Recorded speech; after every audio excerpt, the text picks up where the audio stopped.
আল্লাহ ধান দিছে। ও ভাই ভাই ধান। ও মাঝে ভাই মাঝে ভাই রে। ও ও ভাই আইসল ঢাকায় থেকে। আমি ঢাকায় থেকে আইছি। দেখ ভাই, ধান আল্লাহ দিছে। সোনার দেশে সোনার ফসল। হাই রে ভাই রে, আশ্চর্য অজনক জিনিস, এত সুন্দর ধান। এই যে কৃষকরা মানুষের জীবন বাঁচায়, মানুষের জীবন বাঁচায় কৃষকরা এই ধান ফলাইয়া, এই ধানগুলা সারা বাংলাদেশে ছড়িয়ে যায়, তখন আমরা এই ভাত খেয়ে বেঁচে থাকি। কৃষক আমাদের জীবন, কৃষক আমাদের প্রাণ, কৃষক আমাদের সবকিছু।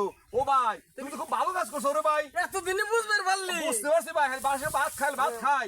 এখন থেকে আমি ঢাকায় থেকে আইসা তোমার সাথে একটু সময় দিয়ে আমি তোমার সাথে ক্ষেতের কাজকর্ম অবশ্যই করব এবং চিন্তা করব যে দায়ী সোনার ফসল আমু ফলানের ভাই।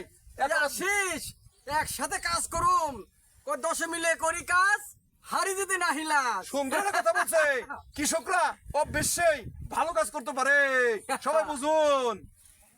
দেখুন ধান